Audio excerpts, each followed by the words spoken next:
Okay, question 12. We have this block here. This block has a weight of 729 newtons, which means that's mg. Static friction between the block and the table. And we assume this chord is horizontal. We want to find the maximum weight of A for which the system will be stationary. Okay, so let me just do a little cut and paste here. Let's see, and oh, yeah. God, I hate that. All right, well, whatever.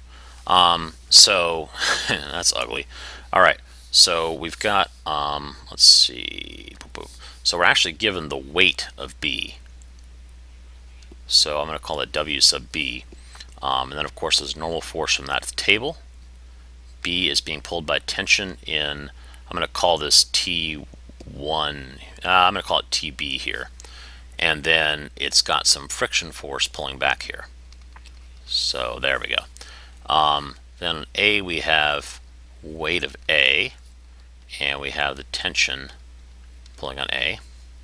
Well, what other forces do we have here? Well, guess what? There's a tension in this cable. How do we find that? Believe it or not, we're going to make the knot here into a third body. So we're trying to find out when this thing isn't moving. Now you might think, isn't that a problem because we have zero mass, Dr. Smith? Well, actually, no, it's not, because it's not. Get it? Not. All right, because the knot is not accelerating. So we can. Okay, so we can actually. Well, it'll work. Trust me. Okay, so I'm going to do a free body diagram on block B. And let's do, there's block B, and I'm going to use for all these, I'm going to use X and Y. And there's our X and Y for block B. Normal force, weight of B, tension in B, or tension in core cable. So I'm saying TB is the tension in the cable going to B. Tension is associated with the cable, though, and not really with, the block itself. So, and then friction force. Okay. So, sum of forces in the y direction is 0 because it's not moving up or down, right? So, so this just means friction force equals tension in B. No, I'm sorry, that's not right at all. I mean, that is true, but that's not y. So, I'm sorry. Sum of forces in y means that let's erase it. There we go. Normal force minus the weight of block B is 0. And so normal force, of course, equals the weight of block B. And then we know that the friction force equals, well, so actually, here's the thing. For static friction, friction force is less than or equal to coefficient of static friction times normal. Static is when it's not moving, and so if it needs less than this much, if it needs less than this much friction to not move, it'll be less than this much friction. So, for example, if we had just a block sitting there doing nothing on a table, then the forces on it would be normal force and its weight. Would there be any friction force on it? No, because there's no friction force needed. Nothing's trying to pull it left or right, so there's no need for friction to resist that. So no friction force until it's needed, and only then as much as needed, up to mu s times n for non-moving objects. But what we're looking for in this problem is we're looking for the most weight you can have at A that doesn't make block B start slipping. And what that means is we're looking for the biggest, you can imagine sort of if there's no A here, then basically the rope just sort of hangs there and nothing really happens. The more weight you put on A, the more tension gets created in this rope, right? So eventually the tension is going, and the more tension you have, the more friction force is required to keep it in place. So eventually you have enough tension to overcome this maximum friction force it can do. So this is basically a long way of saying that in this problem, we're finding the case where the friction force is absolutely maxed out.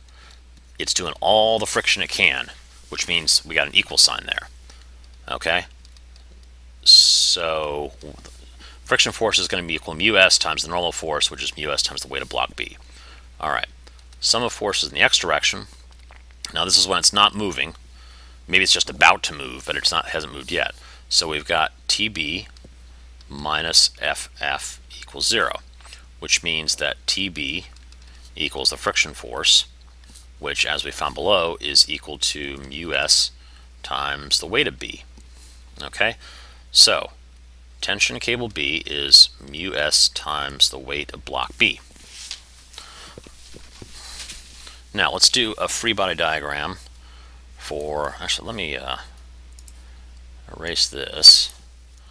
There we go. And let's do a free body diagram for block A, FBD for block A. And here it is, usual X and Y. There's our tension in block A, and there's our weight of block A. None of this is moving, so that means we just do sum of forces in the Y direction equals 0. And that just means the tension in A is the weight in A, right? Simple enough. I mean, if A weighs 100 newtons, then there's going to be 100 newtons of tension in that rope. Duh. So, that's pretty easy. So now we've got our knot. And what I want to do is I want to draw the knot in the rope there, like that. And was this angle specified, or is it just a theta? Let's see. Assignment preview. So it's 30 degrees. So fine, I'm going to go ahead and use 30 degrees here. So boom. Okay. So there's our knot. 30 degrees, and this is, so the tension in this cable pulling on this knot is TB. Tension in this cable pulling on the knot straight down is TA, and we'll just call this tension TC for the hell of it. So FBD for the knot says that, so we've got, let's see, X and Y. Okay, so there's the tension in cable B, tension in cable A, and tension in cable C acting at a 30-degree angle. Okay, our second FBD, we've got TB, TA. This is going to be, oh, whoops, already done it wrong. This is going to be TC times sine 30 degrees, and this is going to be TC cosine 30 degrees. Okay, what's the sine of 30 degrees? 0.5, or 1/2.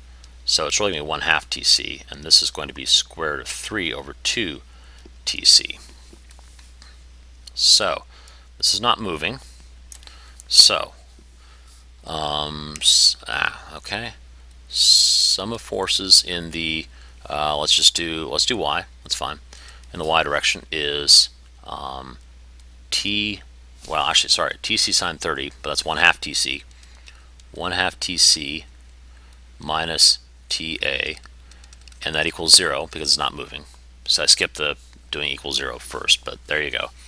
And so that means TC equals 2 times TA. So the tension in chord C is twice the tension in chord TA, or sorry, chord A. Tension in this, tension in the diagonal chord is twice the tension in the vertical chord.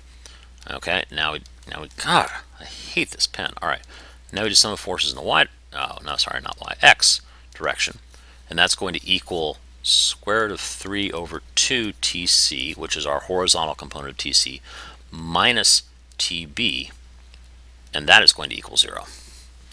So what we're going to get there is that TC equals 2 over square root of 3 TB. Well, what was TB?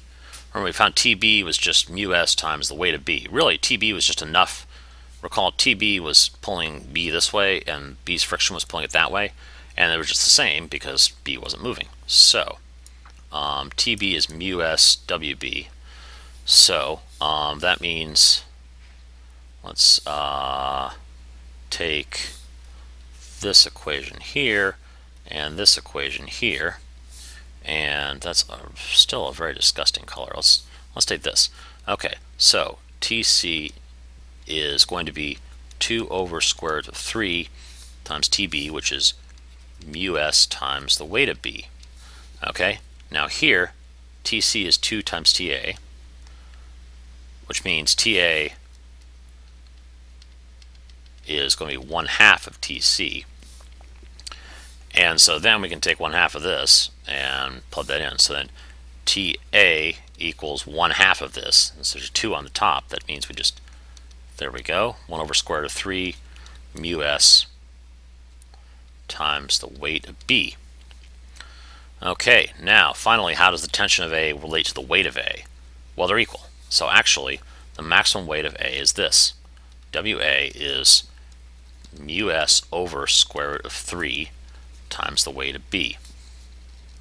And yeah, that's my mu. That's not a very good mu. I hope you can tell it's a mu and not something else. But that is the answer to this problem.